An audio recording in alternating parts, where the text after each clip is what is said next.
Hi, fantasy readers. This is Karyne Norton, your fellow book binger, and you are listening to the Finding Fantasy Reads podcast, where you can test out a new fantasy story every single week to find your next favorite author. If you didn't catch last week's episode, you'll want to go back and listen, because this is part 2 of the young adult romance with phoenixes. This story is one of many included in the anthology of Storms and Stardust, which is actually only available for a very limited time. My own short story, When There's a Tomorrow, is included in it as well. It's a charity anthology put together by several authors last fall in order to raise money for hurricane victims. It's raised several $1,000s so far, but we'd love to see it raise even more before our 120-day contract is up and it's pulled from retailers. So if you want to get over 30 stories with more than 2,000 pages while helping hurricane victims, grab your own copy before February 19th. I'll have a link in the show notes. All right, now settle in and enjoy To Thaw a Phoenix Heart, Part 2 by CK Beggan.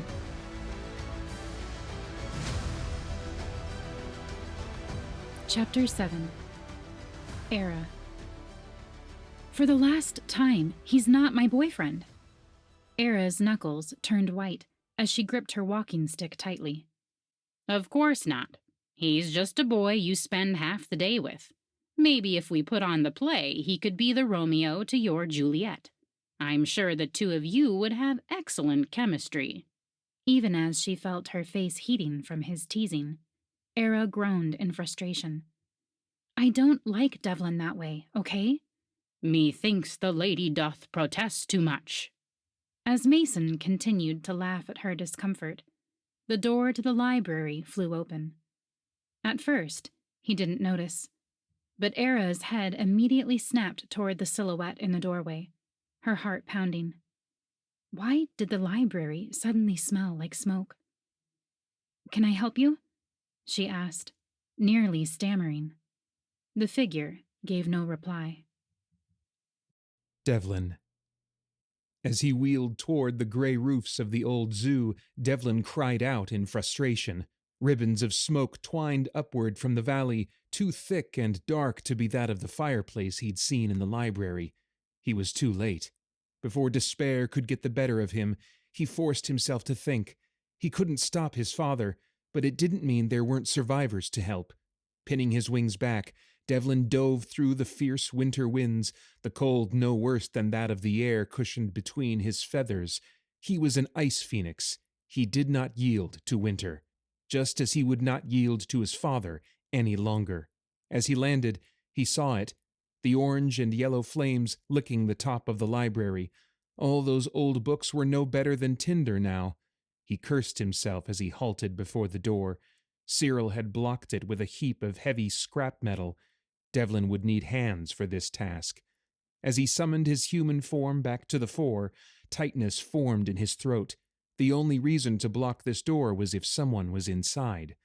The moment his wings became fingers again, Devlin heaved at the metal, yanking it back just far enough to reach the next piece, not caring when a jagged edge sliced into his skin.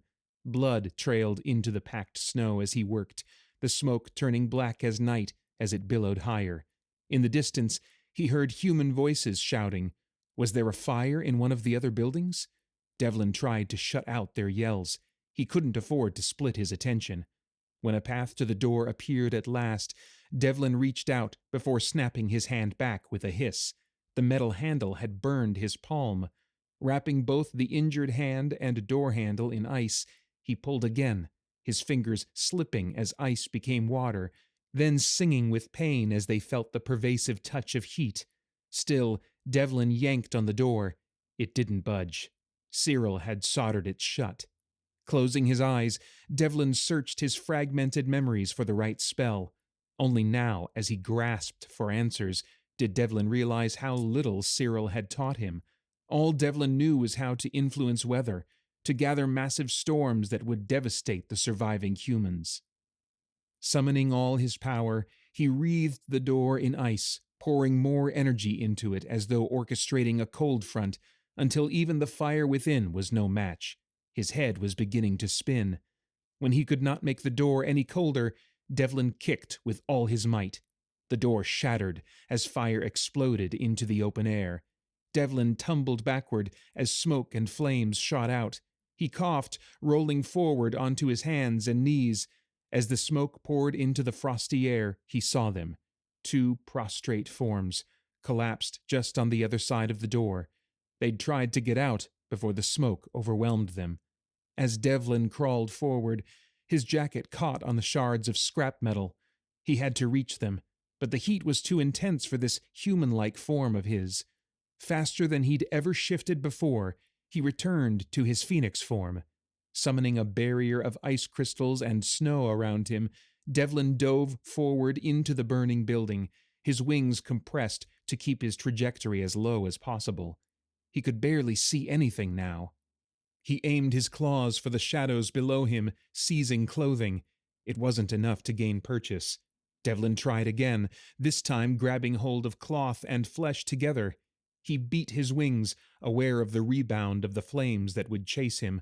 What if he could not save them both?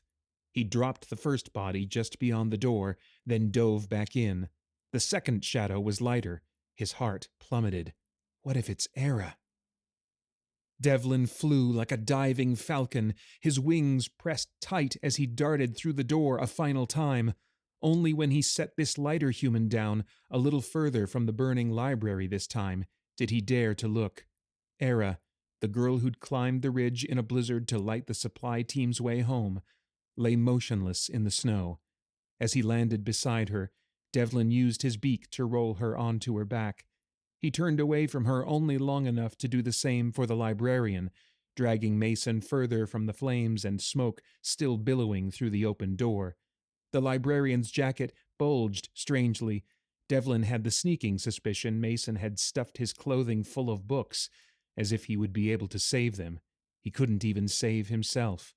As his lungs took in the clean, cold air, a shudder worked through Mason's chest, followed by a racking cough.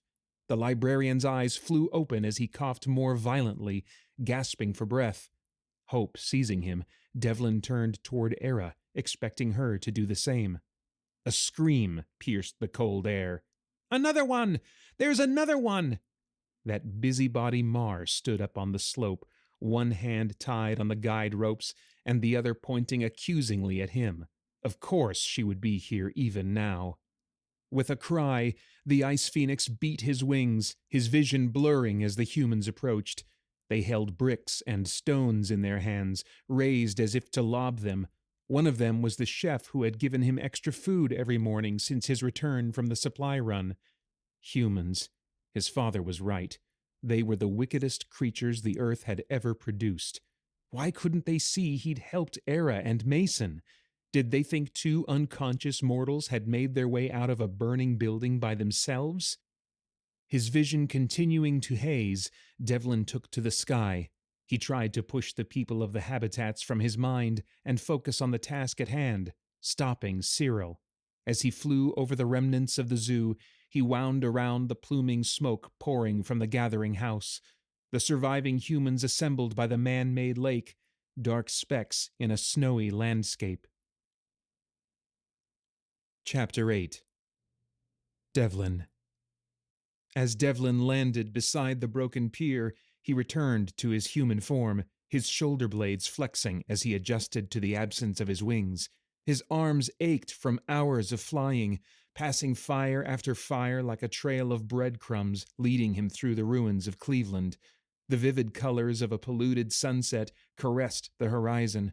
Cyril perched in an ice-coated tree by the frozen lakeshore, the shades of his feathers matching the sky. "Are you happy now?" Devlin demanded, tears beading in the corners of his eyes.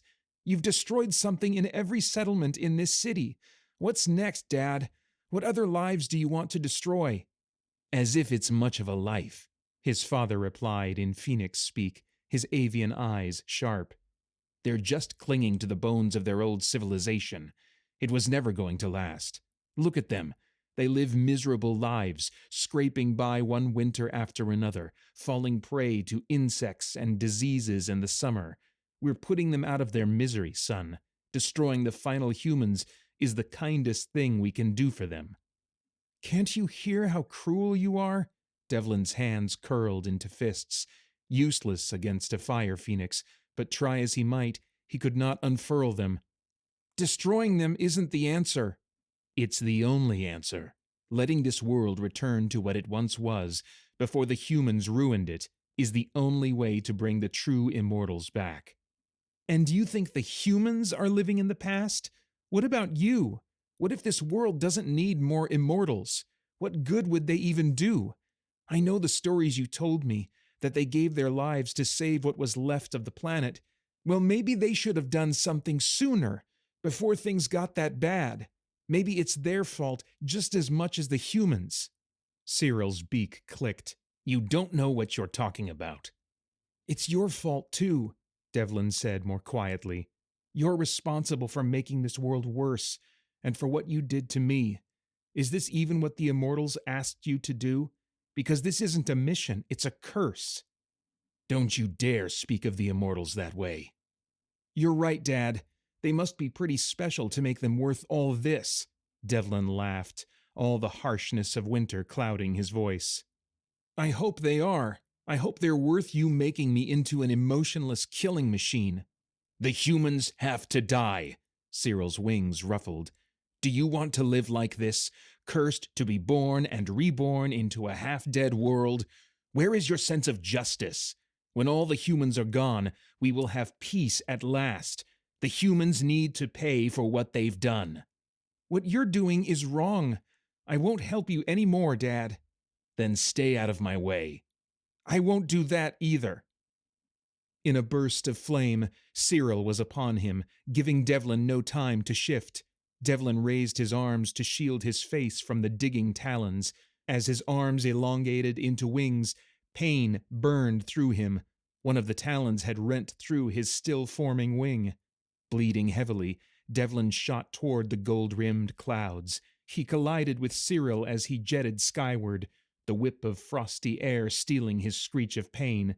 But the fire phoenix recovered quickly, releasing a flare of magic as he caught up with Devlin in the sky. Talon gripped at talon, wings at faces, beaks at feathers. Cyril fought without hesitation.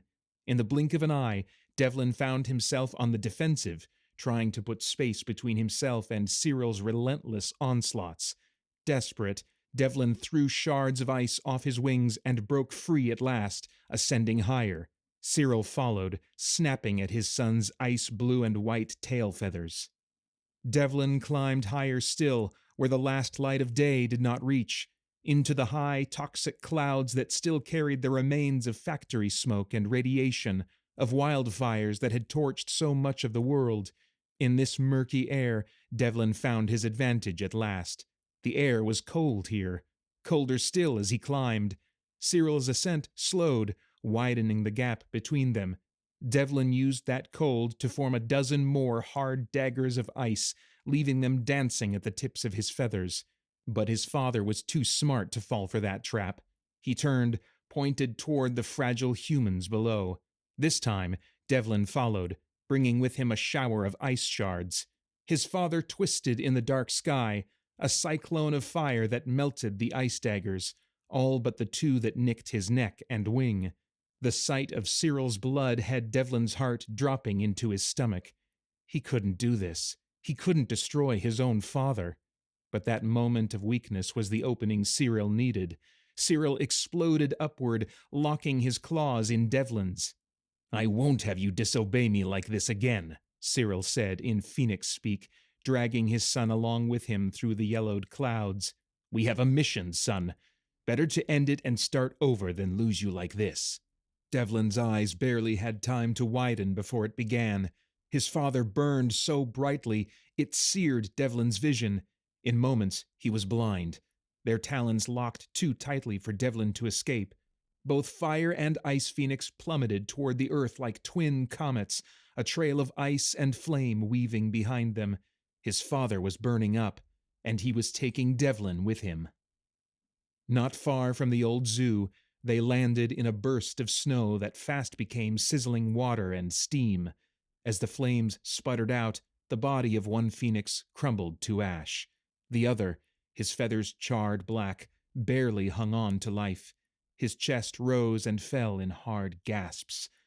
Devlin rolled into the healing cold of the snow, his bleeding talons searching for any purchase in this life. He didn't want to be reborn. He didn't want to forget. He didn't want to find himself in this same place in the next lifetime. And gods above, did it hurt. He swore he coughed out smoke. He lay there until night overtook the remnants of the city, until soft lantern light settled onto him and he peeled back one eye, able only to make out the difference between darkness and light. When next he woke, he found both Era and Mason dozing beside him, each lying on woven plastic mats. Everything smelled like fire and tasted like ash. Devlin raised his hands, his vision still blurry. He was in human form. Someone had even covered him with a blanket, as if he were cold.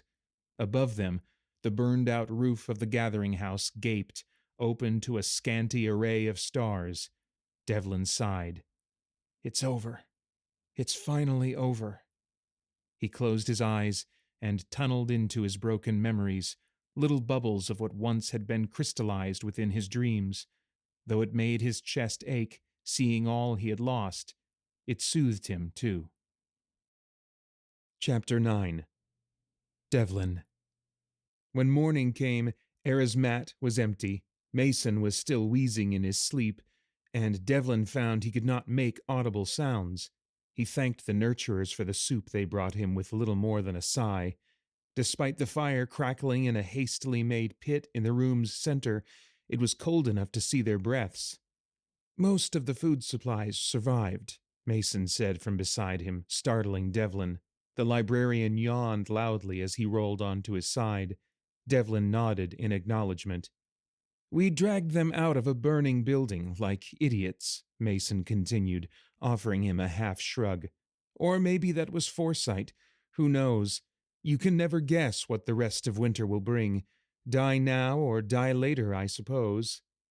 The winters will be far less harsh for you now. I won't be brewing any more blizzards. Everybody's alive, Mason said, sitting up. I'm more or less fine.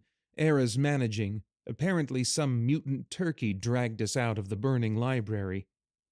It was too soon to smile. Still, Devlin mouthed the word dragon. Mason rewarded him with a lopsided grin. Something like that. The librarian shifted his legs, sitting cross-legged beneath his blanket. A walking stick lay beside him. Devlin frowned. Clearly, Mason hadn't gotten out unscathed. I saw him, you know, Mason said after a long pause. Your father, he transformed.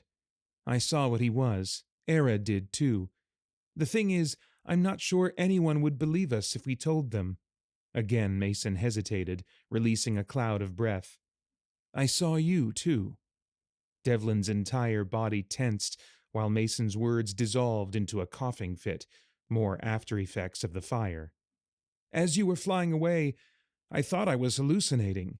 You looked just like him, but white and blue, and for some reason I didn't even question it was you. I guess because he was your dad, I made that logical leap. Except it's not logical. Mason drew himself up. Devlin, what are you? Devlin answered without delay, mouthing the word Phoenix. Phoenix, Mason repeated, pausing to cough raggedly. Did you really mean Phoenix? Devlin nodded. Well, I'll be. The librarian dragged a hand back over his braids. I always wished there was magic in the world, but not like that. No, not like this at all. His teeth dented his lower lip. You have to tell Era. She deserves to know. Why? Devlin mouthed. Because it's not every day she makes friends. Because she cares about you. Because she couldn't move last night, but she wouldn't give up on sending somebody to find you. And as much as I hoped the flame we saw was more space junk falling out of the atmosphere, I found you instead. Mason scratched at the stubble on his jaw. Your father, will he come back to finish what he started? Devlin shook his head, his vision blurring. I guess that's something, at least. Mason glanced at the cloudy sky. We'll figure something out. We always do. Just promise me you'll talk to Era as soon as you can." It wasn't a promise Devlin wanted to make. He wished he and Era could go on as they had before, as if he were a regular human. He didn't know if she'd be confused, or scared, or hate him for the calamity he and his father had brought to the habitats. He did it anyway, sealing the vow with a bob of his head, because he was sick of lying. Because, for once, he wanted to get to know a human, and for that human to get to know the real him, too. "I have some other good news," Mason said, reaching under his mat. "Look what survived." Devlin's face lit up as he saw the familiar pattern of white creases on a paper book cover. Romeo and Juliet. Part of him wanted to kiss it. If not for this play, how much longer would it have taken Devlin to remember who he was supposed to be? Who else would he have hurt before his heart had thawed? Would Mason still be here? A dusty sob tore up Devlin's throat, then caught there like a downy feather. For once, he didn't try to shove his sadness and fear away. He let it remain there, burning as only the cold could. "Thank you, Devlin," Mason said, patting his hand. There was so much emotion in the librarian's face, Devlin couldn't meet his eye. "Thank you for saving us. For saving Era, especially. I don't know what I'd do without her." A bit of ice touched Devlin's cheek. He raised his fingers to it, surprised when they came away wet. Chapter 10. Era. Something in her would not quit that night. Era was used to being told no. No, you can't do this because of your condition. No, you're not qualified to do that. No, we don't have the resources. Despite the old book that once came through Mason's library, testifying to the power of yes, life seemed to be full of the word no. The night she woke outside on a plastic mat, wrapped in a smoke-scented blanket, and with the fires still burning in half the habitat. But Era would not give up on finding Devlin. She couldn't rest until someone agreed to search for him.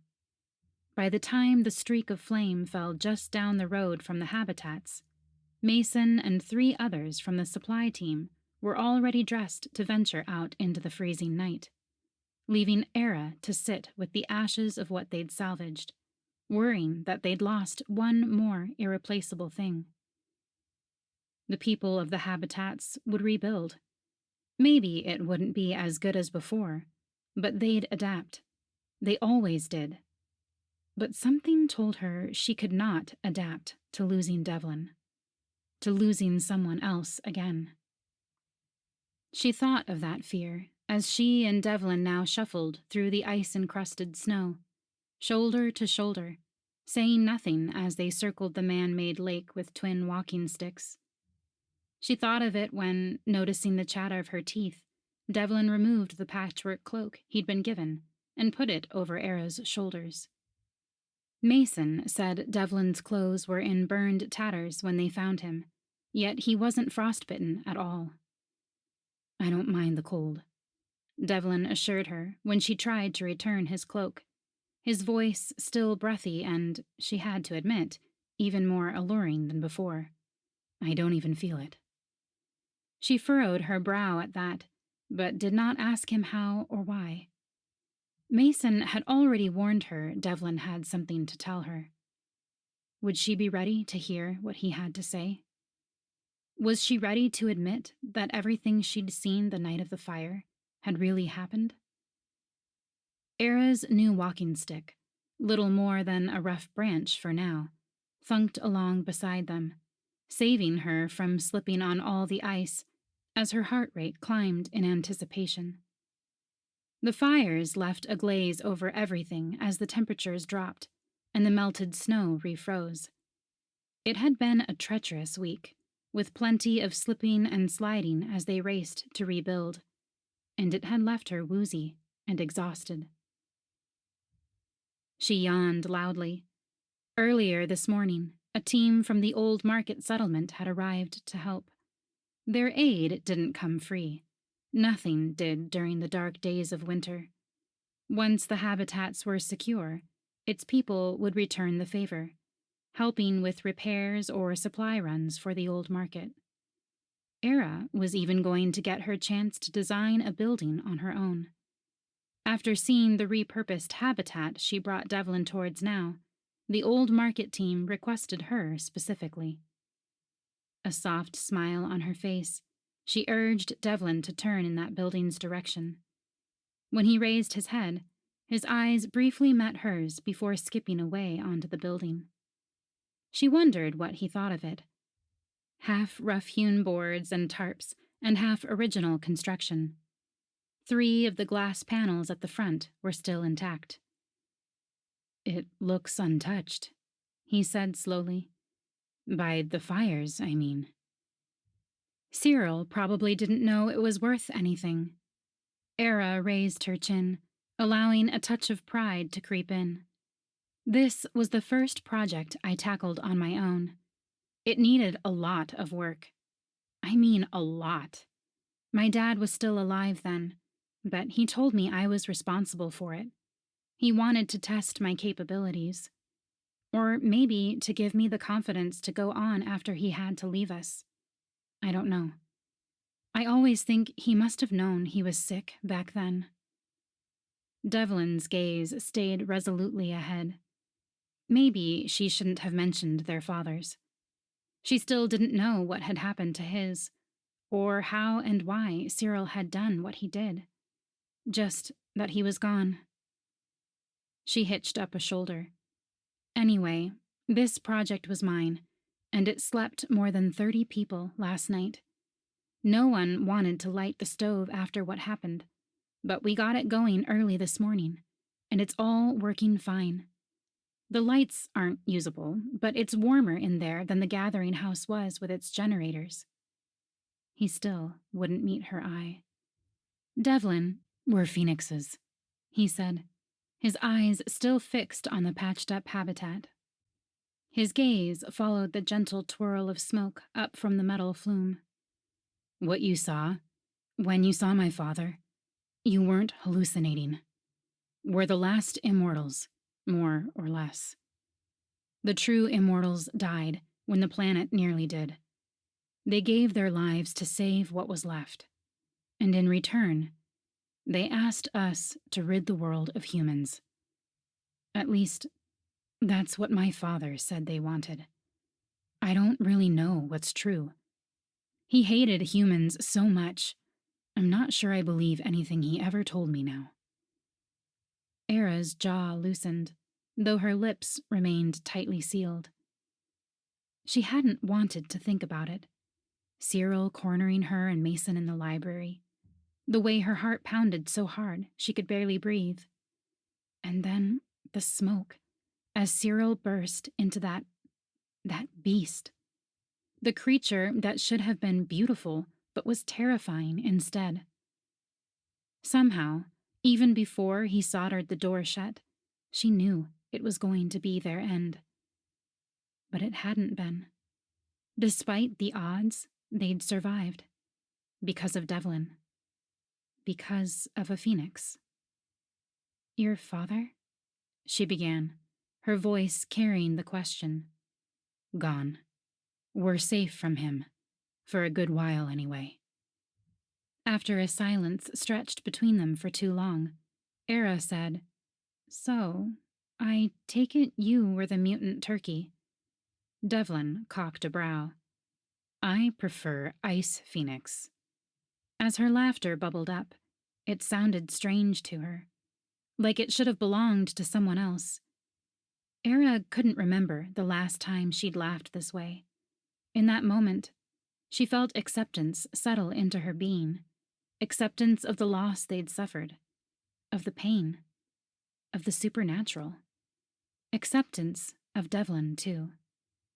If I can laugh in the ashes of everything I know with him, I guess he's all right. She corrected herself. He's more than all right. Era looked up and found his lips close to hers. His hands curled around the patches on the borrowed cloak. "I don't want to hate anyone anymore," Devlin said, as if pleading, his cold breath entwining with her own. I don't want to be like him. She gazed up at his eyes, dark and unreadable as ever. You're not your father, Era replied, her voice gentle. You can choose to be different, Dev. You can help us rebuild what Cyril burned down. His eyes widened. You think the others will let me stay? The others don't know it was Cyril who did this. Mason started a rumor that he died in the fire. Her heart squeezed. What did happen to him? He returned to ash, Devlin said, his words more a cloud of breath than actual sound. He chose to burn up. At first, Era didn't know what to ask. Why would he do that? Because he didn't want to let me go. He wanted me to keep on hating humans like he did. He wanted me to be like him. The clink and clamber of her fellow keepers sorting scrap metal reached her ears as the silence between them returned. Mason and I won't tell anyone what you are, unless... She let the unspoken question hang in the frosty air. Devlin shook his head fervently. They won't understand. They'll be afraid. What's to be afraid of? Era's forehead wrinkled slightly. Extending one finger, she poked him in the chest. You saved us. As much as I'd love to stop hiding, I don't think humans are ready to learn about the immortals, Devlin said, his expression softening along with his voice. Maybe someday, just not now. Sad as it was, Era knew he was probably right. She'd keep his secret for as long as he needed her to. For once, Era was certain she wouldn't let this one slip. Acknowledging someone else was right and vowing to keep a secret she actually meant to? Maybe Era was growing up after all. She let her eyes drift down to where Devlin's collarbone peeked out through the neck of his shirt. You deserve a fresh start, she declared. And actually, I wanted to ask you... His lips pressed against hers so lightly then, so soft. It was like the brush of falling snow. Era's gaze snapped up to his. When she found his eyes closed, she let her own follow suit, even as her hands made their way to the tops of his shoulders, then the back of his neck. Their lips parted and met again, the kiss deepening. For just a moment, she forgot how much work lay ahead. For once, all her problems felt just a bit smaller. When at last his mouth drew away from hers, a soft, hopeful smile touched his lips. She liked that smile. She wanted to see a lot more of it. As I was saying, Era said with a nervous titter. His smile instantly broadened, flashing his teeth. I was going to ask if you wanted to help me rebuild the library. Devlin cocked a brow, his face suddenly so much more expressive. As if he was unwinding. No, thawing. The library first? The stove is still mostly intact. Since our fuel went up in flames along with the generators, it's our best bet to make it till spring. The books that survived are going to be moved to a central library for all of the West Side settlements to share. And maybe the East Side settlements will want to get involved too. Mason's already thinking ahead, dreaming up a school, if you can believe that. Era let out a sigh. But first we fix up our library building, and after that... Normally, Era didn't like being interrupted, but she found herself swept up in a kiss once again, and she didn't mind it, not even slightly. Especially when the kiss held so much joy. Yes, Devlin said as they separated, his whole face lighting up. I want to help. I want to stay with you. Despite the bitter cold, Era found herself warming. Devlin. We're going to be just fine, Era said, seizing his bare hand with her gloved one, her cheeks even pinker after their last kiss. "I know it." Devlin squeezed her hand back. He'd never believed anything more.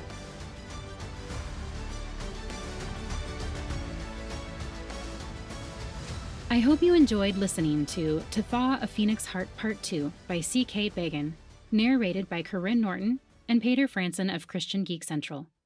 Don't forget that if you want to read more by Kate, go to ckbeggan.com to find more of her books.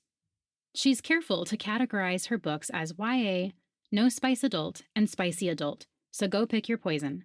I'll also have the link to find the anthology of Storms and Stardust, which also has a variety of heat levels with warning labels.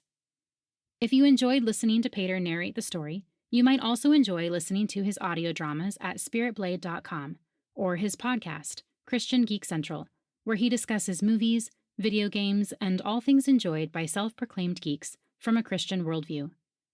I'm still looking to book a few more stories before the end of this season, but then I'll be booking up for Season 3 in the fall. I know that sounds super far away, but we're starting to record the next audiobook too, so planning ahead is how I keep sane. If you know of a story that I should feature, whether it's your own or someone else's, check out the contact page on the website, where you can find an application form for authors, as well as a contact form for readers. It's exciting for me to think about all the stories we have coming up to share. I'd love to add one of yours to that list. In the meantime, thank you all for listening, and happy reading.